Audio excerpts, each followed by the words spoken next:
Good morning, members of the press. Good morning, citizens of Trinidad and Tobago, and viewers and listeners throughout the Caribbean, North America, and elsewhere, tuning in to our regular Sunday morning press conference hosted at the office of the Leader of the Opposition in Port of Spain, Trinidad. Every Sunday morning, the Opposition United National Congress meets with members of the press and others to speak on the critical issues facing Trinidad and Tobago, matters of current affairs, matters of politics, economy, and society. And this morning, we're extremely happy to be with you to discuss some of the matters affecting our country and our society at this time. This morning, I'm joined by the Member of Parliament for Princetown, our Shadow Minister of Public Utilities, the Honorable Barry Padarat, who will speak on some very, very critical issues involving public utilities, rate hikes, the impact upon ordinary families and citizens, and some of the action that the opposition has been taken to highlight these matters and bring to the fore the plight of the people of Trinidad and Tobago.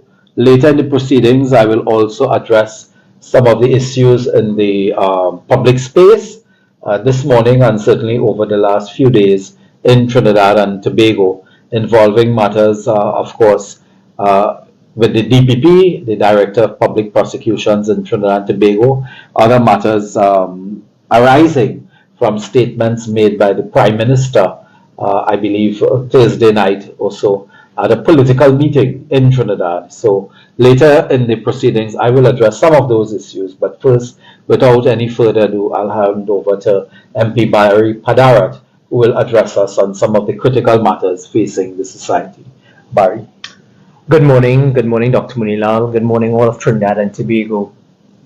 This morning, I want to deal with a matter that has recently been brought to our attention in the opposition.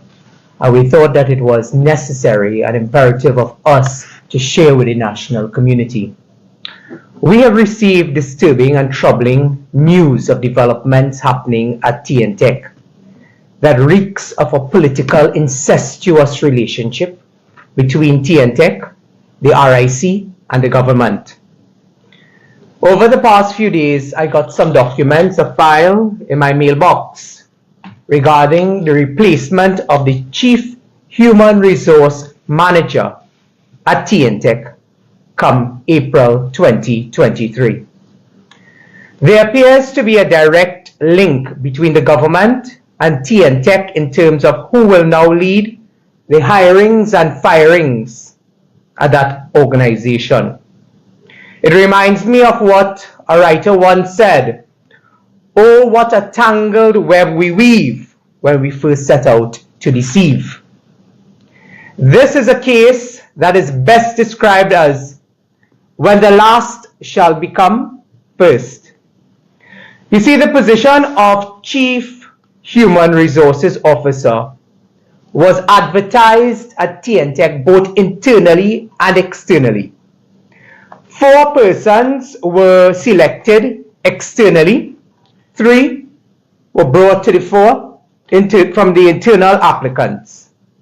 The interviews were conducted by 3 persons, all being board members of TNTech, current board members, and we all know the commissioners at TNTech are appointed by the government, the cabinet of the Republic of the country. Those persons' names are Charmaine Caballero, Raphael Ajoda, and John Chapman. It was determined that the candidate that bested the lot and was most qualified and suitable for the job was a candidate that came from the external applicants.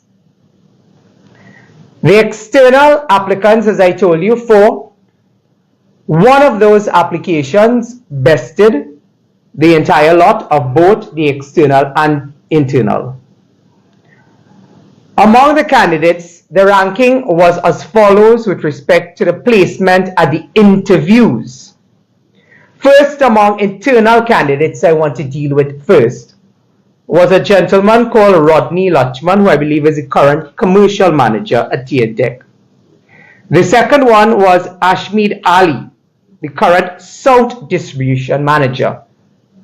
And the person who came last among the internal candidates, I'm advised through this document that I received in my mailbox, is a gentleman called Nigel Marquez, who serves as the understudy to the current human resources manager. I have been doing a little bit of research in terms of the composition of the current board members of TNTech. And I would say this without apology, that the government has stacked the pack with PNM party hats, as well as former members of the PNM General Council.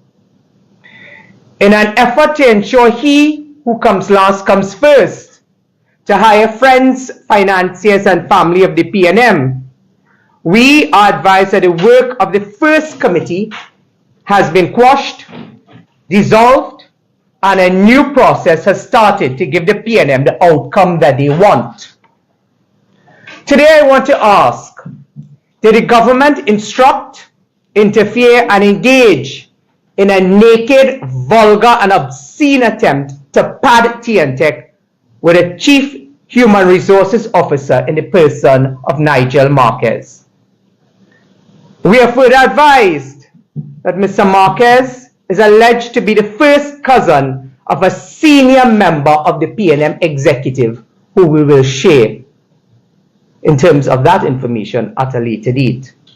But I want you to connect the dots, Trinidad and Tobago. We are advised that Minister Marvin Gonzalez has already instructed TNTech to proceed with putting their house in order with respect to imposing the new electricity rates. And when I tell you let us connect the dots, let us go further. Is the PNM putting in place political henchmen to do their bidding? They are stacking the pack. These are the people who will now be in charge of hiring the friends, family, and financiers of the PNM inside of TNTech. They will be living large of the fat of TNTech, like what they did exactly with WASA. Further, I told you earlier of a politically charged incestuous relationship also involving the RIC. Today I want to ask the chairman and executive of the RIC whether any of their children are now or have been relatively recently employed at TNTech in a senior position in the Revenue Accounts Department and was given a permanent position, which usually takes 7 to 8 years for a person to become permanent in TNTech. This person became permanent in just a few months. I'm asking the chairman and the executive directors of the RIC whether or not any of their children have been hired by TNTech in a senior position. And that is why I say to you, Trinidad and Tobago, this morning, connect the dots of that incestuous relationship between persons in the RIC, persons in the cabinet of the Republic of Trinidad and Tobago, and persons in the management of TNTech. Therefore, has the RIC and TNTech been compromised in the integrity of these institutions being politically prostituted for friends, family, and financiers of the PNM to get a walk and to eat a food? The interviews that were conducted for the position of Chief Human Resources Officer, the first set of interviews, I'm advised, has now been totally quashed. They've been dissolved. They're starting over the process. And a new set of interviews were conducted on March 7th by the following persons: the chairman, Romney Thomas; deputy chairman, Anthony Payson; the third person, who I'm told is a very colorful character and who has a lot of questions to answer at WASA, is a gentleman called Andrew Alves. And it appears as though Mr. Alves' history at WASA is repeating itself at TNTech. It is alleged that Mr. Alves likes to receive and implement the decisions of his colleagues, former members, and current members of the PNM General Council, to which he once belonged.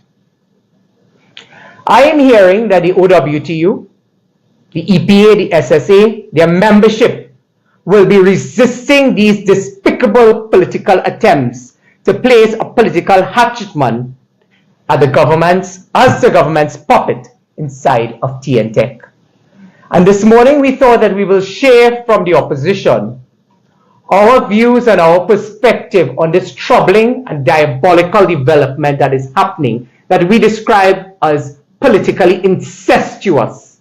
For independent organizations such as the RIC, their members to be beholden to persons who are in management positions at TNTech, that is aided and abetted by those who sit in the cabinet of the Republic of Trinidad and Tobago, is a complete disservice to our citizens and our nationals.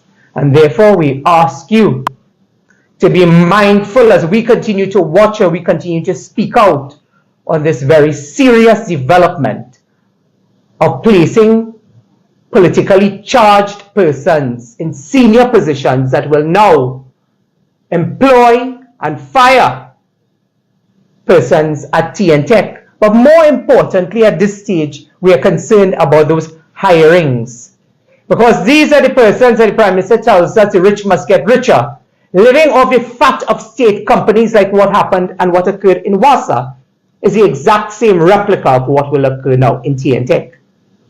Brothers and sisters, ladies and gentlemen, I also want to share with you a development that has us in the opposition deeply troubled and concerned. I've always said to you that the matters affecting the Children's Authority and children in general in this country has always been one of the cornerstones of the leadership of the Honorable Kamla Persad-Bissessar. And many of our colleagues who continue to champion and pioneer issues that affect the most vulnerable in our country.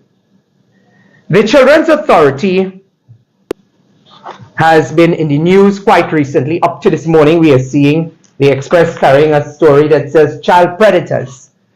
And this article, it also speaks about the woes at the Children's Authority.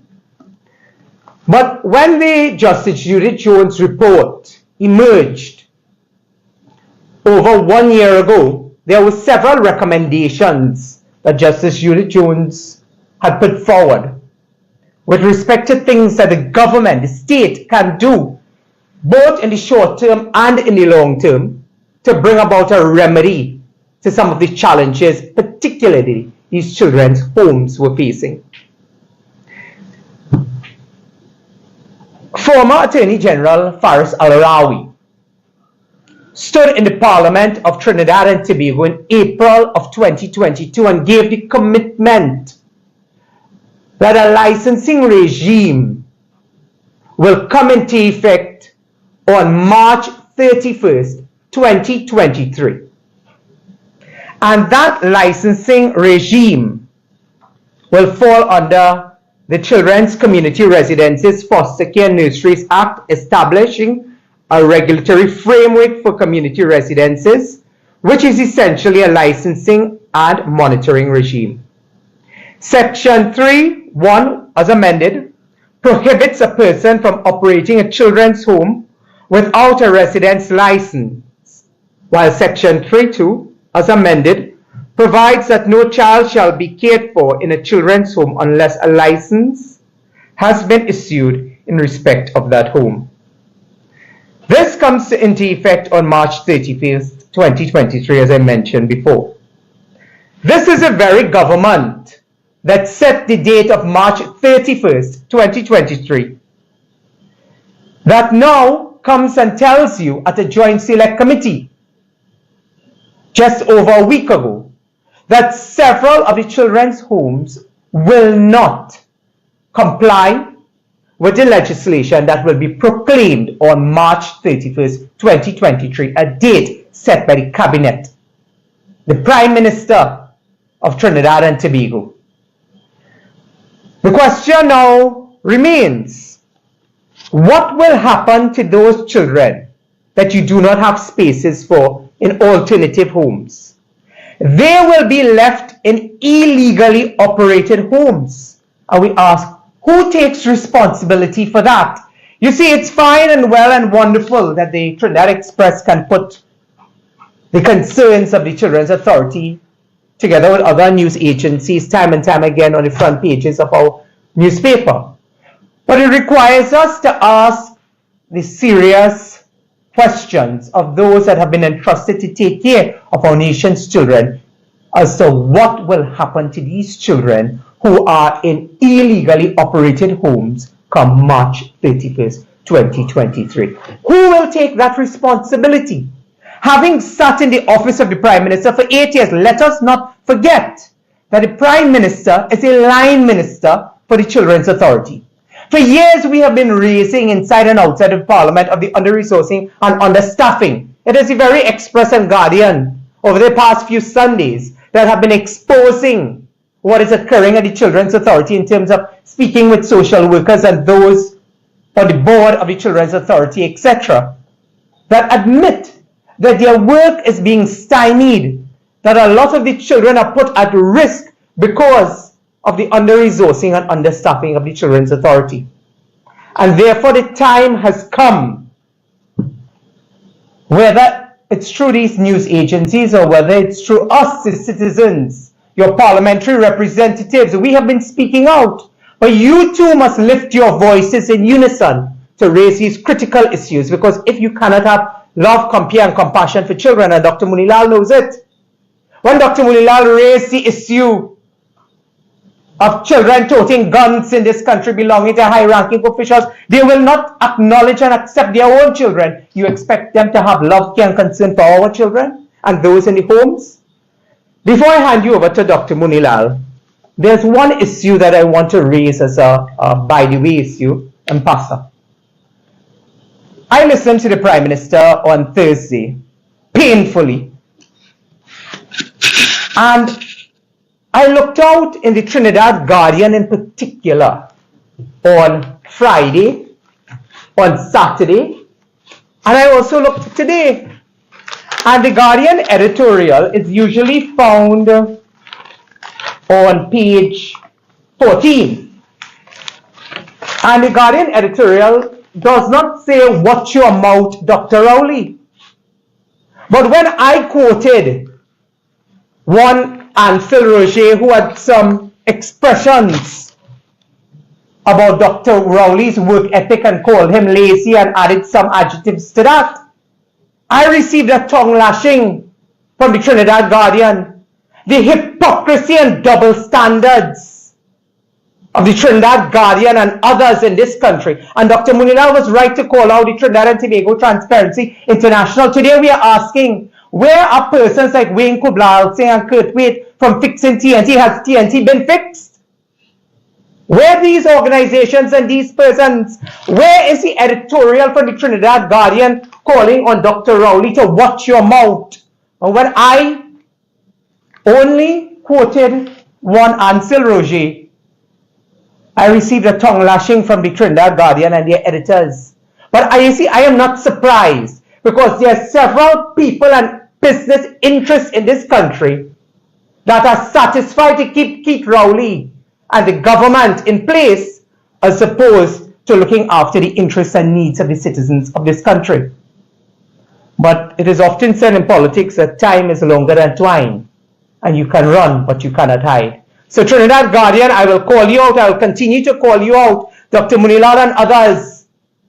We have often said that we are not afraid. We will stand on the front lines and defend the democracy of this country, while you continue to make excuses for a Prime Minister who cannot address critical issues affecting the economy, state enterprises, crime in this country, but wants to tell you about an MP he describes in the most vulgar and vile way, but has not one word to say about the MPs who sit amongst him, who have done the most despicable things to the people of Trinidad and Tobago. So this morning, those are some of the issues that I wanted to raise. I now hand you over to Dr. Munilal, who will take you through the rest of our press conference this morning.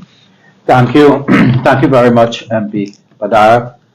And I want to first, acknowledge and compliment the Member of Parliament for Princestown for the unrelenting struggle that he has led within our party and in the society to highlight the wrongdoing in the utilities sector, particularly attempts to increase the rate of utilities and so on. And the MP Padarat has been mobilizing the people and working with people to ensure that we put up a struggle against this oppressive administration. And this morning, highlighting and exposing nepotism and corruption within TNTech that is aimed to for the PNM government to capture TNTech and therefore impose their will on the people of Trinidad and Tobago as it relates to higher utility rates and increasing poverty and suffering.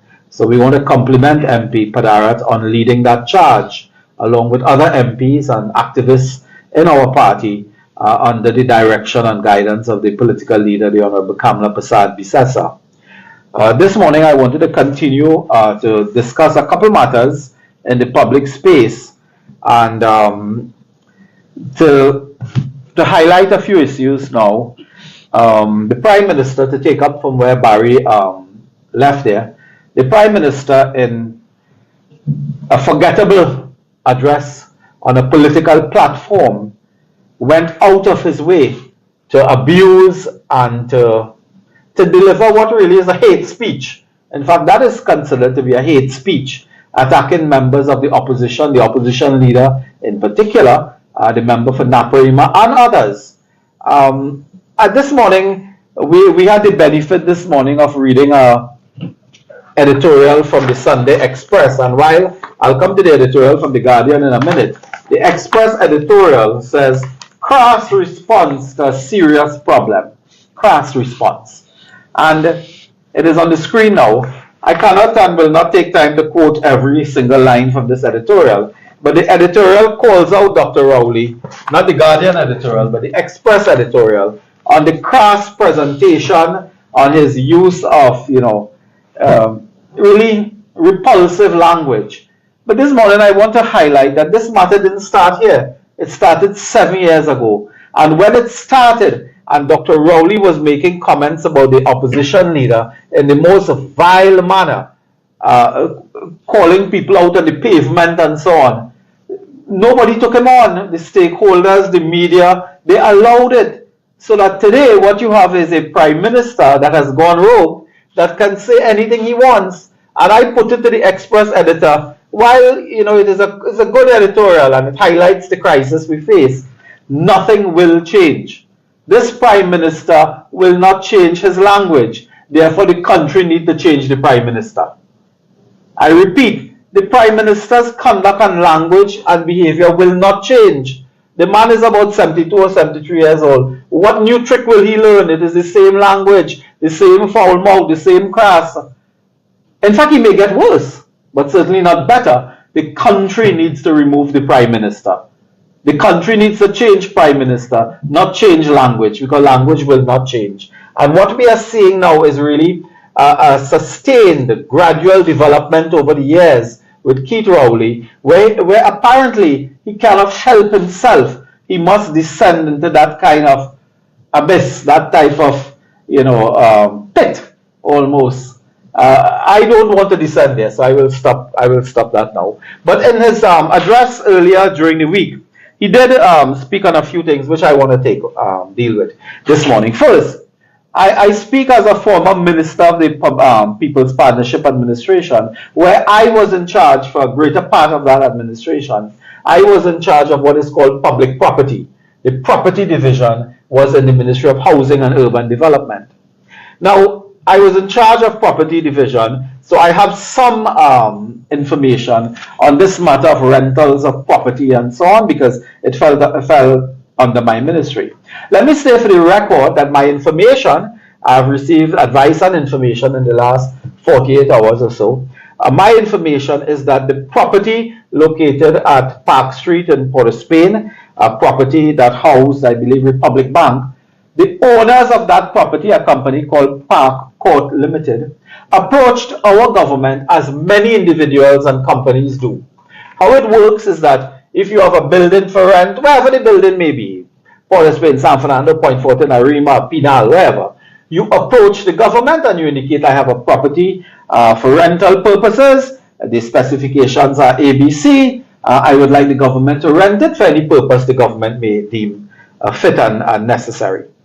The owners, I believe the family is the Azar family, AZAR, I believe, and we must indicate that who owns property. You know, this is a country where when the UNC is in power, everybody know the name of every owner of every building, whether it's in Pinal or Caroni or South or North. But when the PNM is in power, somehow we only get the company name, we don't know the people. So this morning, the Azar family, and if I'm mistaken, I want to apologize, but my information suggests it is the Azar family, owns the property, or majority owners, let's say. And they came to our government and said, look, we have property for rent. I remember clearly the Ministry of Planning and Development wanted that building and wanted office space. But we took a decision that the DPP office, that office was of critical importance and priority, and our cabinet in 2013 passed a cabinet note to increase the staffing of the DPP. So we had a cabinet note passed by the Kamla Prasad Bisesa cabinet, to increase, I believe, more or less, 113 lawyers for the DPP, our cabinet. So the Prime Minister, in consultation with myself and others, suggested to me, she said, look, Minister, we are now going to approve lawyers for the DPP office, but the lawyers will mean nothing if they don't have space. So she mandated the property division under my ministry to look, make DPP office space a priority.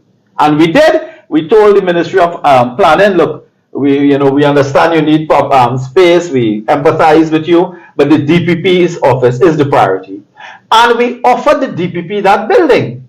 I can say from my advice now, by the end of 2015, when we demitted office, we did not receive what is called a letter of non-objection from the Ministry of the Attorney General at that time. So that no decision was taken by our administration to house the DPP at that building, although we recognize it was priority for the DPP. It was always subject to security vetting because a DPP officer requires a different level of security arrangements. In 7 years, this PNM government has failed.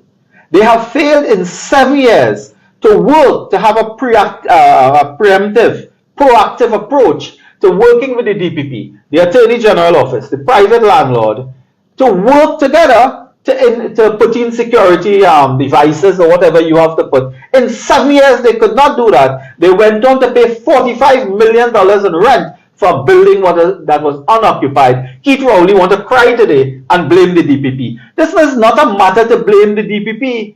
This is a matter where your ministry that deals with public property, that deals with rentals, I believe it is under the Ministry of Public Administration now. Nobody knows. If you ask anybody out there who is the Minister of Public Administration, nobody knows that. But that is the ministry that should be working with the DPP, with the AG, with the judiciary, and so on, to ensure that the justice system has the office space. I remember Attorney General Anand Ramlogan one day, in his normal, tough way, almost summoning me to a meeting at the Hall of Justice. I went, of course.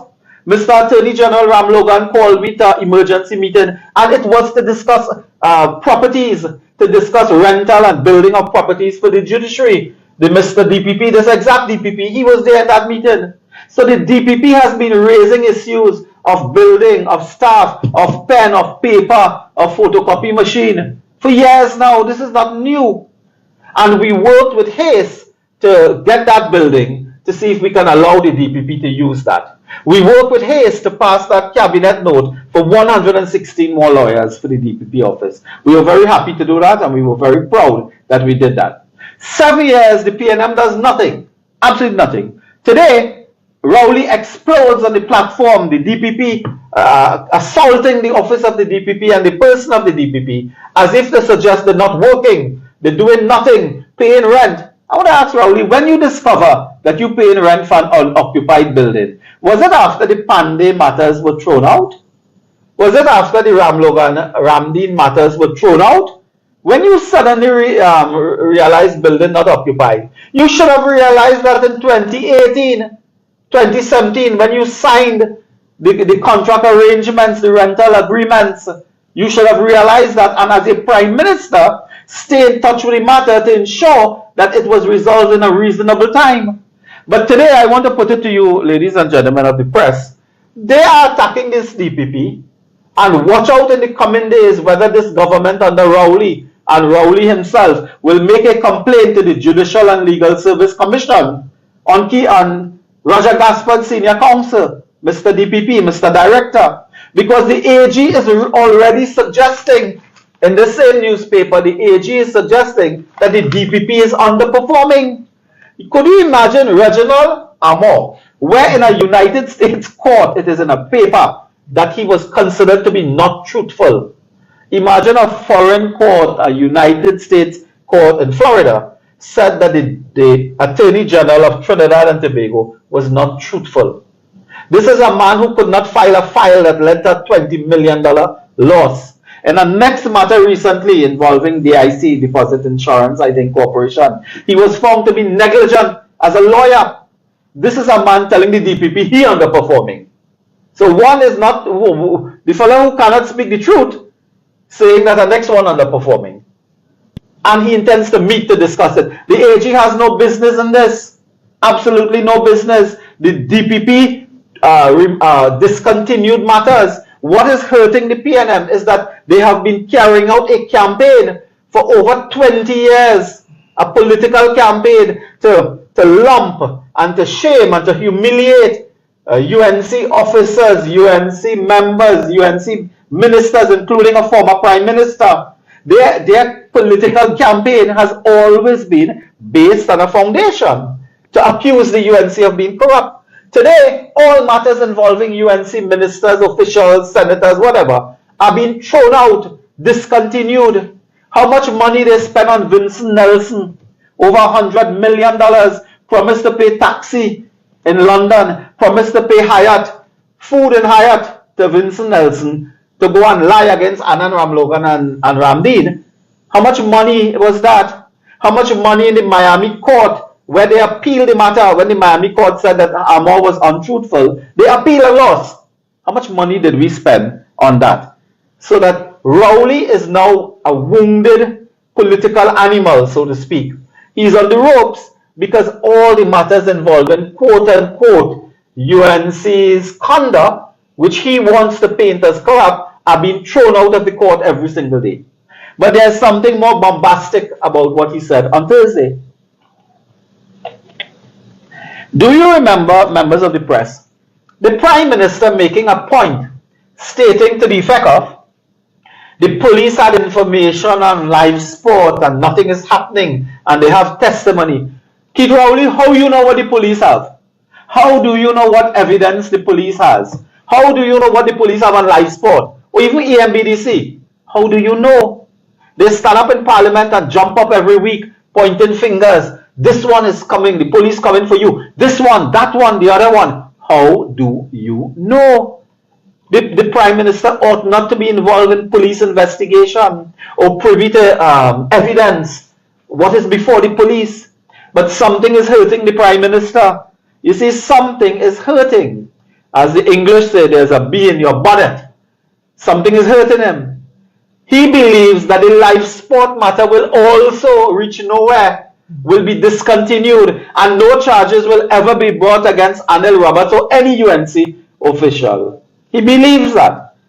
Maybe he has intelligence telling him that. Maybe he has a spy somewhere telling him that. And he hit the roof. He hit the roof because they have spent, and I come to that now. The Prime Minister makes an astonishing statement. He says the PNM government is not involved in police prosecution, and we ought not to be saying that the police and the government has been targeting UNC officials. You think anybody will believe you? Your whole life, the PNM whole life is to chase down UNC ministers and former prime minister. They chase them down. But he said, we are not involved in that. That's the work of the police. I have in my hand, we can put up on the screen, a cabinet minute, cabinet note. In my hand, I have here. And this is a simple thing here. I got my glasses for this one now. National Security Note. It is called Cabinet Note 1320 of the year 2020. July 24, 2020. Now, July 24, 2020, unless I'm mistaken, Barry, the elections was in August, was it not? Good.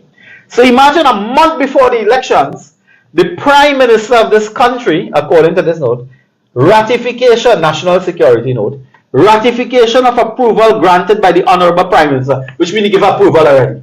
So you're coming to Cabinet to ratify engagement of English law firms to provide professional service to police.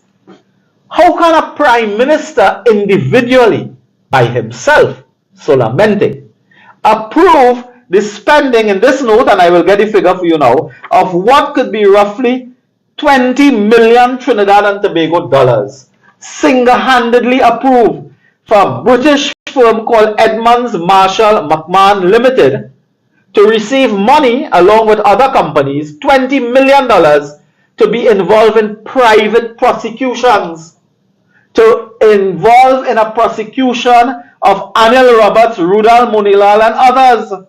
They have spent, this company from England called EMM has received from the government in total $45 million, signed off by Keith Rowley, and Keith Rowley alone. I want to come now to tell you, is he alone signed it. Nobody else signed it. When he realized he may have done something wrong, he run to cabinet, tell the minister a month before election, hey, I think I do something wrong here, get the cabinet to agree to what I did, approving 20 million for the British company to target former UNC ministers.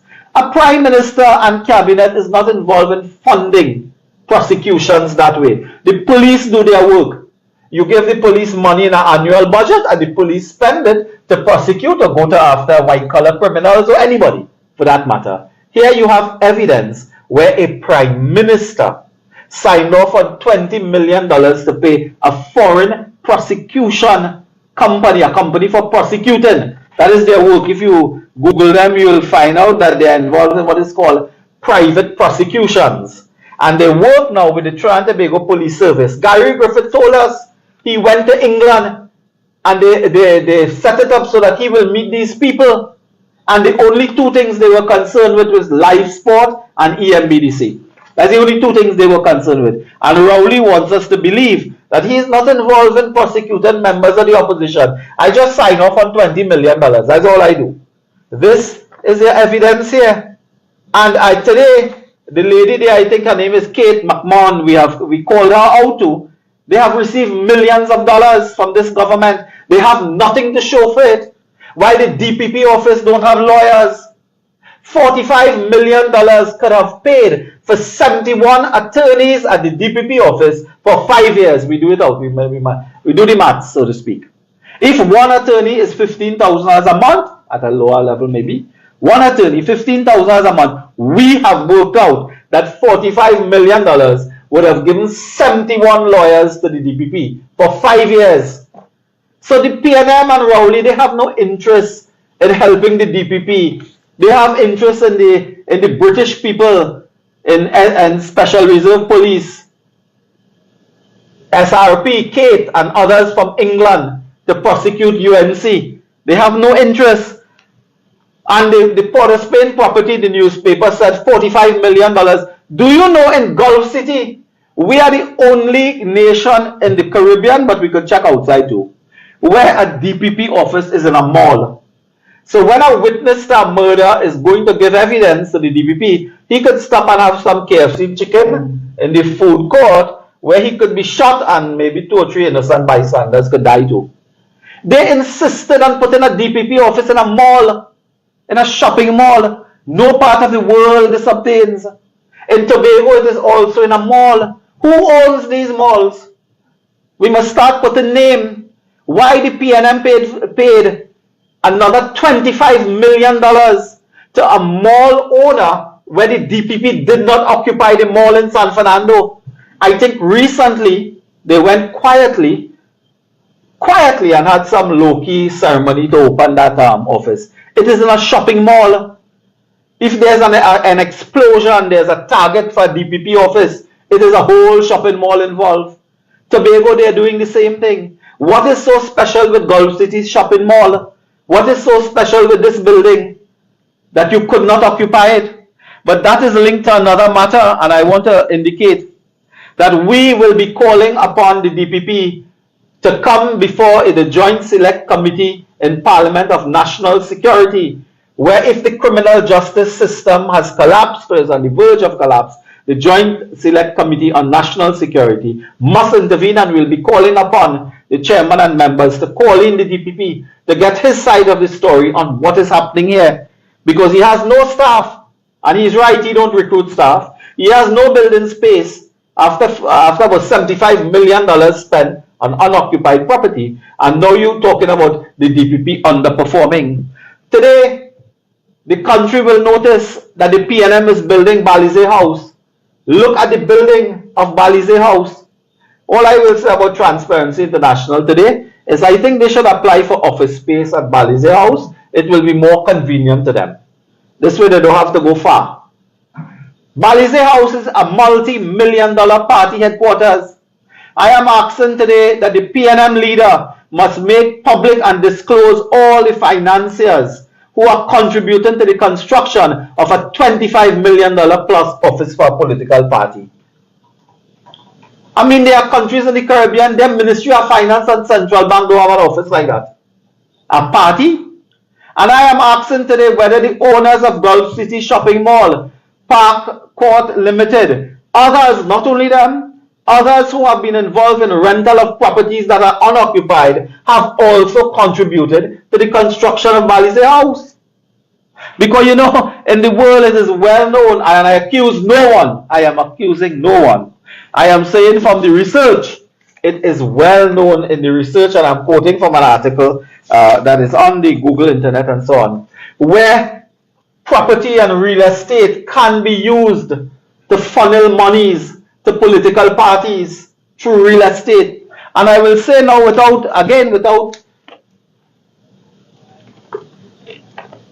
the fear of court action, that this Prime Minister is an interesting Prime Minister. He is the first Prime Minister in the history of this country from Eric Williams coming up, who is also into real estate. Eric Williams, George Chambers, A.N.R. Robinson, Patrick Manning, Basler Pandey, Kamla Prasad Bisesa, none of them, to my knowledge, are into real estate. But Keith Rowley is a real estate Prime Minister. He has been involved in construction of buildings and apartments for rents and so on. So he has deeper knowledge about the real estate sector. And with all that knowledge, he could not prevent a building for 3 years from receiving rent, taxpayers' money, and not being occupied. And he's an expert on real estate. That is a worrying matter, ladies and gentlemen. I will say no more about that, but to indicate that we call upon the Prime Minister to release the names of the major contributors to Balize House construction in light of all these buildings that are being occupied, where rents are being paid and government is not using it. We do not have a benefit of $1 for the $75 million gone between Park Street, Gulf City South, and Gulf City, Tobago. The Prime Minister came back and made another fascinating revelation. I'll deal with it very quickly. He said Trinidad and Tobago is now contemplating joining Mexico in a matter where Mexico had taken 2 or 3 gun manufacturers, major gun manufacturers, to court in the United States. I just want to deal with that very briefly. Now, let me put this story in a simple way so people can understand. Mexico ranks 1 point higher than Trinidad and Tobago. They are 10, we are 11. In terms of the gun violence per 100,000 persons. So even Mexico is 10, we are 11. In terms of the whole world, 178 countries and territories, Trinidad and Tobago is 11 in the world of gun violence, the use of guns for violence as in a comparative term per 100,000. Mexico is well known, and I say this with great respect to our diplomatic friends and so on. Mexico has a crisis dealing with cartels. They have a crisis dealing with corruption in the police and law enforcement and border control and so on. Major issues of corruption and so on. Mexico has been, for all intents and purposes, unable to confront their cartels and drug traffickers and crime. In fact, the issue of bribery in the police and judiciary is a global issue, but Mexico has a serious incidence of those problems. Mexico, which unable to deal with its domestic problem, takes up a civil suit in the United States in Massachusetts, Boston, where they sue gun manufacturers. That case was dismissed. That case was dismissed. An article in Reuters, October 3rd, 2022, U.S. judge dismisses Mexico's $10 billion lawsuit against gun makers. Look at here.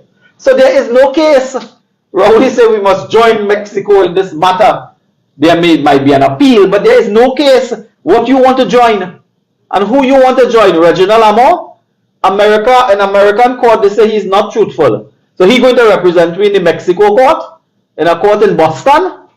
And how much money we have to pay? How much lawyers we have to hire again? You cannot hire lawyers to the DPP office in Port of Spain, but want to put lawyers in a court in Boston in some baseless, one newspaper article called it nonsensical lawsuit, suing the gun manufacturers and so on. The gun manufacturers are protected in American law. They make a gun, it is fit for purpose, it is not defective, you cannot sue them for third party involvement, which is criminal underworld and so on. But we only want to tell CARICOM, and you know what a cruel and tragic and humorous irony it is that Keith Rowley is the shadow minister in CARICOM for national security, having Trinidad and Tobago as the most violent society and country in the CARICOM. He's shadow minister.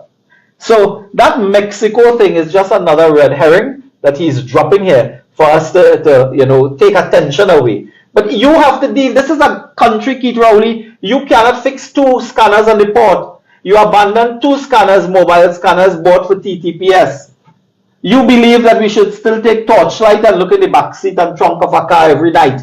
That is your idea of technology. You can't fix 2 scanners on the port, but want to join Mexico for $10 billion lawsuit in Boston. That is the rubbish that we must hear from Keith Rowley. So we dismiss that as well. Get your house in order, deal with your own border issues, deal with customs. The Prime Minister should have come to the country to say we have a new plan. We are introducing legislative and policy reform to deal with customs, to deal with immigration, to deal with police, to deal with prisons and corruption in the law enforcement sector, so that we may deal with illegal firearms coming in the country and so on. You want to sue all these American manufacturers of guns in the United States court in Boston. That's where we reach. While he's doing that, of course, he keep Hines as the most spectacular failure for a minister. He keep him in office. The other matter the Prime Minister targeted for us, he said that Trinidad and Tobago might lose our support from the United States because of our failure to do certain things. We lose what is called support for national security, assets and national security training. Now, that is the fault of the government. That is not the American government to blame. That is the Trinidad and Tobago government to blame, because you have failed to deal with law enforcement agencies. You have failed to bring reform. When Edmund Dillon became National Security Minister in 2015, he talked about a new border control and management institution. Where that gone in 7 years? In fact, where Edmund Dillon gone? He gone and the plan gone with him. So, members of the press, we cannot be conned by this Prime Minister. They talk about every budget. We hear about the border control initiative. We hear about all kind of pie in the sky ideas, and nothing happens.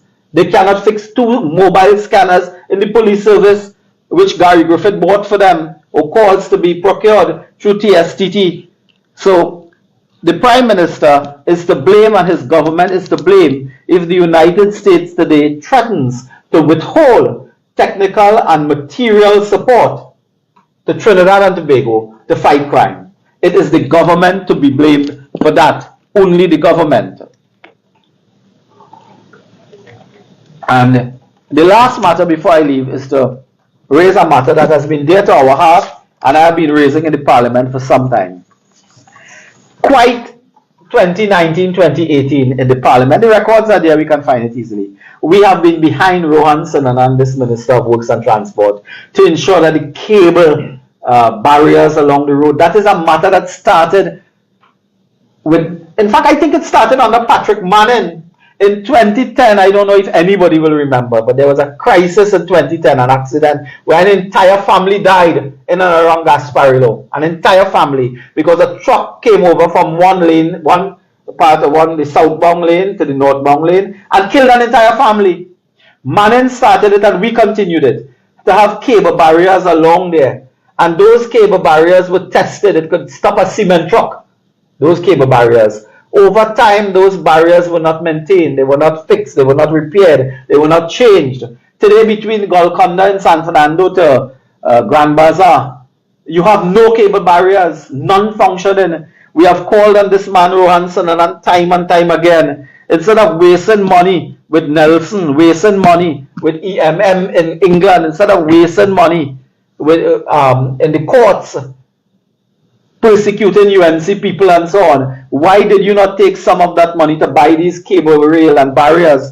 Today we have to read in the newspaper, yesterday and today, that another crash occurred, and one Judith Farrell David, age 55, of Union Hall in San Fernando, in my own constituency, died by what they are calling now, in fact they have a name for it now, to tell you how bad, it's called crossover crash.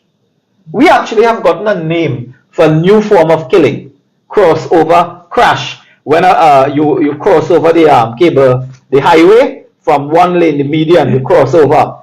And last year, just last year, there was another person, WPC, Susan Duncan, died as a result of crossover crash, 26th of October. So the 26th of October, we raised it in Parliament. Look at here, I have it in my hand. Hansard, the 4th of November 2022, we raised the matter of the death of a woman at the end of October. The opposition was raising it in Parliament. Rohan Sananan said, we're doing that, don't worry, we're doing that, we're fixing the problem. In 6 to 4 months, all of that will be done. 6 to 4 months, what? We're at the end of March, and another citizen, Judith Farrell David, we extend deepest condolences to her friends, her family, on this tragic death, where another crossover crash. Rohan Sananan, man, if you cannot do the job, get out of there. Get out. Why can't you ask what is called a special purpose company? Why can't you get a special purpose company to undertake this alone? This deals with life and death, with great respect. I mean, this deals with life and death.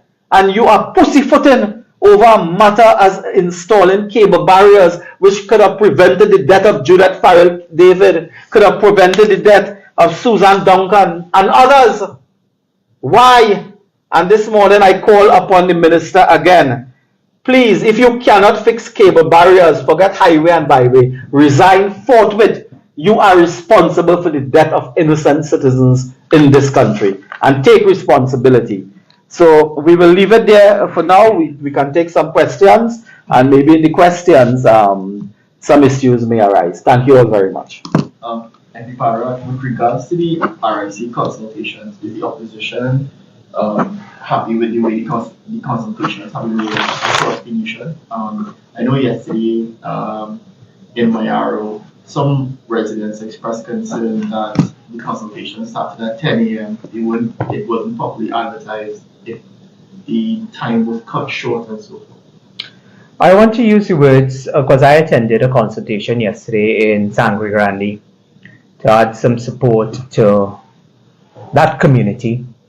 And I want to use the words of the chairman of the RIC, Dawn Callender. When questions were put forward to Ms. Callender that she couldn't answer, she indicated that the RIC was engaged in a learning curve. And that learning curve, I told her, has costed citizens of Trinidad and Tobago the opportunity to have their voices heard, to raise matters that are critical to the proposed increases and so on. And the opposition has been totally dissatisfied with the approach taken by the RIC from day one. Let me remind Trinidad and Tobago that the RIC's intention was never to have face-to-face consultations with citizens.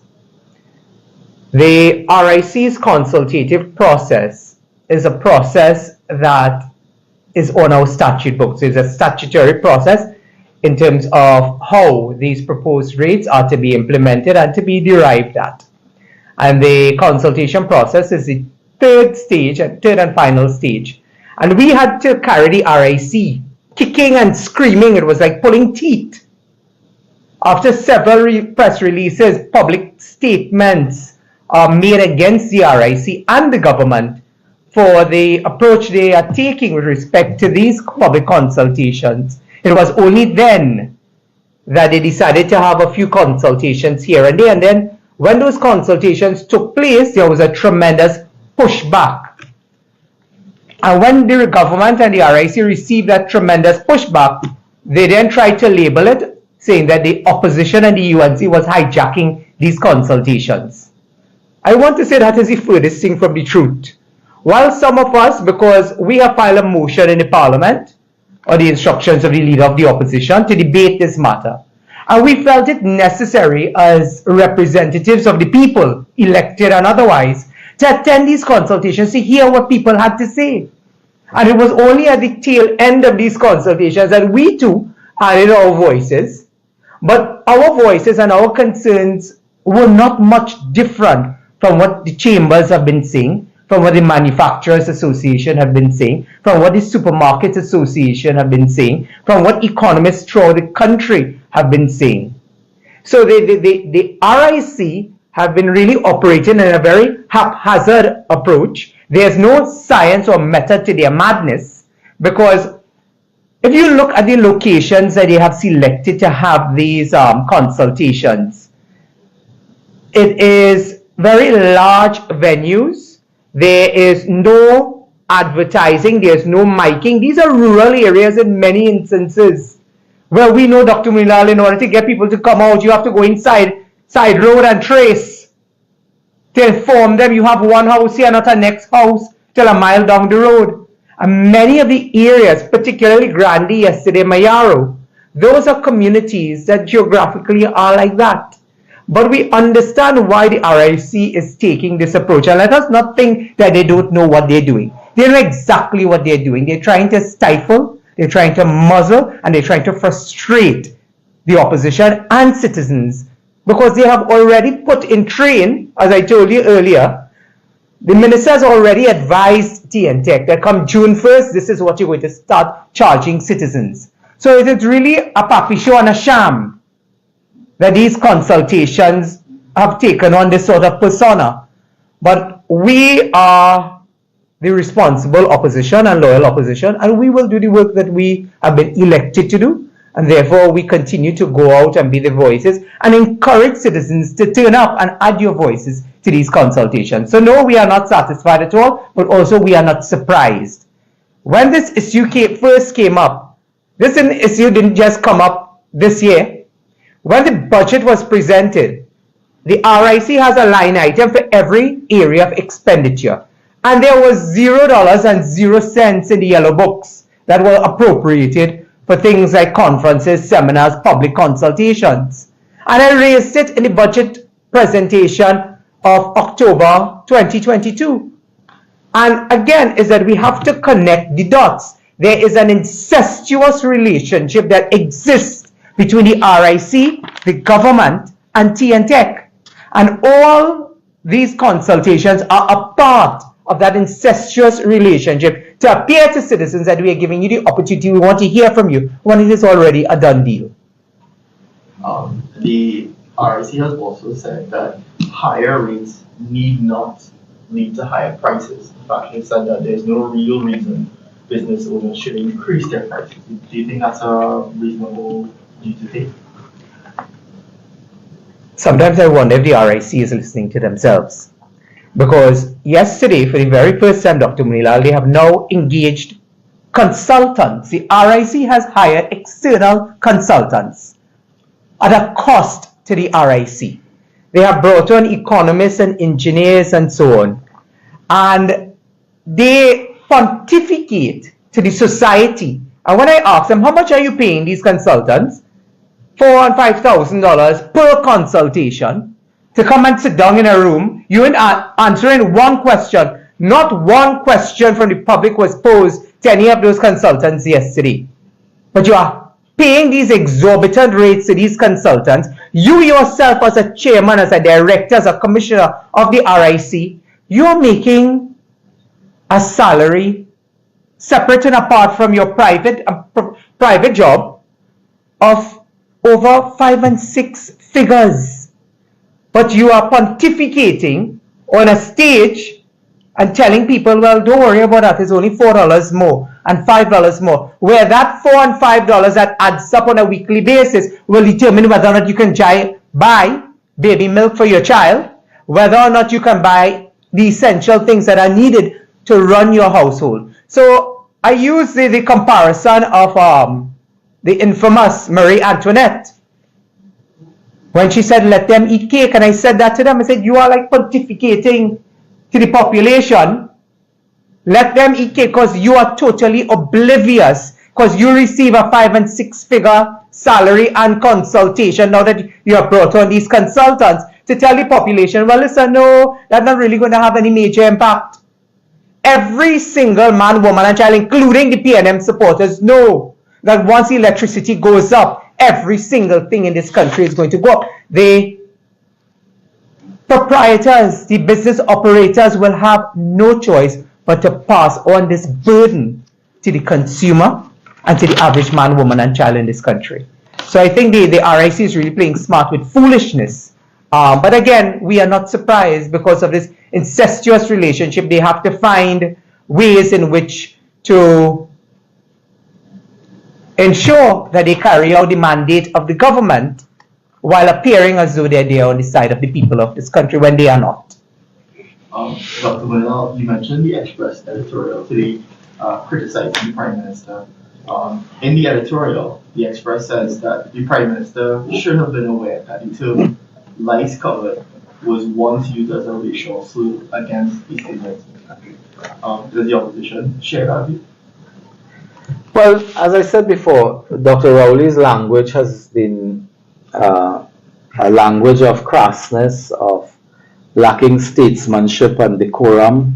Leaders in this country historically have always had a good sense of humor, the ability to use picong and so on in their conversations in Parliament and outside. This is a leader who has defined himself by crassness. So I'm not surprised at all that he will descend in that way.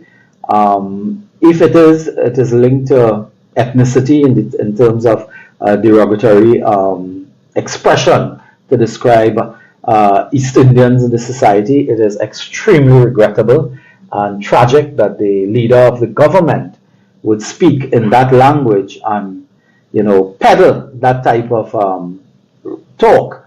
It is something that is inconceivable that a national leader will speak like this. And as I said before, this is not the first, it will not be the last, because this is an MO of Keith Rowley, and the society cannot stop him. So quite frankly, the Express could write an editorial every day for the next year, and that will not stop him, because he's immune, he's numb. That is his way. You cannot change him, you have to remove him, and that's why I leave it. With regards to the DPP's office, Attorney Renuka Ramachan has said that the DPP currently has 60 attorneys. She believes that the office requires at least 200 more. How does the government then fix that massive disparity? Well, the first thing is that when you do an assessment through Ministry of Public Administration as to the needs of a department, you will come up with a figure. Now, all departments will have what is called their maximum or optimal human resource complement. But generally, they will not always get what they need in terms of optimal resources. But certainly, if the DPP office requires in excess of 100, the DPP himself has said 129, experts in the area say 200 and so on. But he has 58. That's the first problem. What cabinet does is you approve the positions and you slowly fill. So you will fill those positions by 10, 15, 10, another 5, another, and then one day you reach to 100. But you have to work on it. You have to work.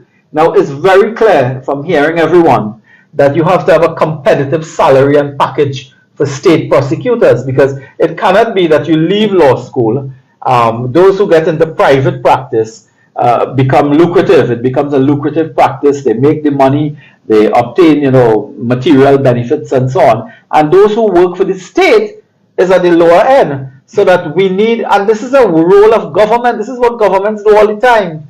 The government should have been working with the CPO, with the Director of Personnel Administration. We have been there. We know how to do it. Work with the CPO, the Director of Personnel Administration, the Service Commission, which in this case is Judicial and Legal Service Commission, and review quickly. It could take you a month or two to review quickly the terms and conditions for state prosecutors, so they have what is called a competitive figure. How come Rowley raised the salary of MPs, adjusted the salary of MPs and ministers, but couldn't adjust the salary of state prosecutors? You can do it. So that if you have a salary package, I'm saying hypothetically now, of an entry salary of $25,000, housing, travel as the case may be, some other type of risk and duty allowance, have you, and so on, you will attract lawyers. You will attract the lawyers, the graduates to start with, you will attract, but you may attract trained person as well. So if you want to be serious about the criminal justice system, you must have competitive salary packages and so on for state prosecutors, so that they come, and when they come there, they're encouraged to stay. They're encouraged to stay. I mean, I cannot jump out of the box and give my proposals, because we have to work in government and a political party. But what I'm saying in principle is that state prosecutors and those people who will carry the charge against the criminal element in the courthouse, they must be properly compensated. It must be proper, it must be to attract, and it must be to retain professional people that way. That's my position. And on the DPP, I want to reiterate this attack on the DPP by the Prime Minister, and today by the AG. There's a newspaper article somewhere here today in which the AG is saying, he's making a comment somewhere in the newspaper. I saw it, and I'm sure it is today. He's saying that the DPP is underperforming. Look at here, page 3. AG rejects DPP's call for more staff. Imagine that. 58 people out of 129 he rejects for more staff, claims department underperforming. This is a fellow who in 1 year has been involved in about 20 scandals. The DPP is underperforming. Well, you are not providing them with resources. And I am saying there's something deeper to this. There's something deeper.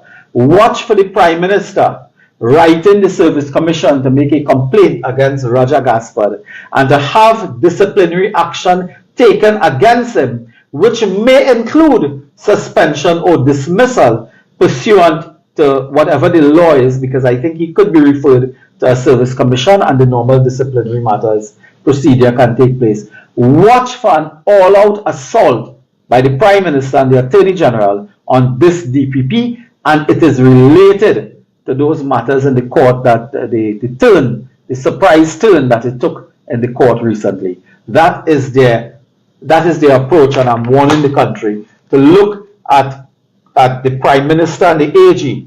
One last week condemning him for not taking building. Next week, days after, AG saying the DPP underperforming. Watch for a complaint to the Service Commission, and watch for their approach to have this DPP dismissed. With regards to the government's plans to sue US gun manufacturers, a former Mexican ambassador told the BBC that Mexican authorities knew their lawsuit was going to fail, but that it was still useful as a PR exercise. Do you think that that's what Dr. Rowley is engaging in? Well, what happens is when leaders cannot fix the problem at home, they go outside and make noise in another man's house. That is normal. If you can't fix a problem in your house, you're going to quarrel in the next man's house. So what he's doing here is he cannot fix his problem in this country. They cannot deal with criminal elements. They cannot deal with the importation of illegal firearms. So they make a big thing now that this thing is caused by America. American gun manufacturers. If they stop manufacturing guns, none will be shipped to Trinidad. None will be shipped. People use knives to kill people. So what we do? Put a lawsuit against manufacturers of kitchen knife. You have to protect yourself. You have to take action in your own home country to protect your citizens. And his failure to do that means that he go in an American court and jump up and pay enormous money in a US court to join an action by the Mexican government, which has already proven to be baseless and almost nonsensical. So this by Rowley is the next madcap plan to spend taxpayers' money to con people into feeling that the Americans are to blame now for guns in Trinidad, when you cannot fix 2 scanners at the port, you cannot repair 2 mobile scanners for the TTPS, and you cannot take steps to deal with corruption in customs and other law enforcement agencies. That's all the questions we have. All right. Well, we want to thank members of the media for joining us this morning. I also want to thank my colleague, Dr. Munilal, for addressing some of the critical areas, particularly the lies of the Prime Minister as he continues in a desperate and feeble attempt to hold on to power. We ask our supporters and citizens all of Trinidad and Tobago to hold the faith. We will continue to expose this government for their wastage, their corruption, and the continued scandals that we continue to see. Dr. Munilal has called them out rightfully. We will continue to do so as a loyal opposition. We want to say to Trinidad and Tobago, especially the stakeholders in particular, that continue to prop and make excuses for this government, that while you continue to do that, whether it's through print and electronic media, whether it's through agencies, whether it's through their supporters in the People's National Movement, while you continue to do that, this country continues to crumble day by day by day as the government continues to chip away, particularly at independent institutions in this country, with a concerted attack on members of the opposition in order to hold on to power. Dr. Munilal, as you know, our national community today is engaged in the Hindu festival of Holi. So we want to wish our Hindu brothers and sisters and all of Trinidad and Tobago. This is a country where we all participate in each and every culture. And I want to express on behalf of the Honorable Kamla Prasad Bisesa, who I know will be in Mohes Road later this evening. Dr. Munilal and others may join her in the celebration of Holi. So we want to wish our Hindu brothers and sisters and all of Trinidad and Tobago a safe and happy and colorful August celebrations as we go forward today. So thank you for joining us, Trinidad and Tobago, and we look forward to you joining us. Our Monday night meeting is in the constituency of Pointe-a-Pierre at the Macaulay Community Center starting at 7 p.m. where the MP for Pointe-a-Pierre, David Lee, our Chief Whip, together with MP Anita Haynes, will be our host. So we ask you to join us on our social media platforms, Radio and TV Jagriti, other radio stations that will be advertised, and we ask that you turn out in your numbers. We are back out in full force in terms of galvanizing that support throughout our communities as we continue to take the fight to the government. So thank you, and may God continue to bless our nation.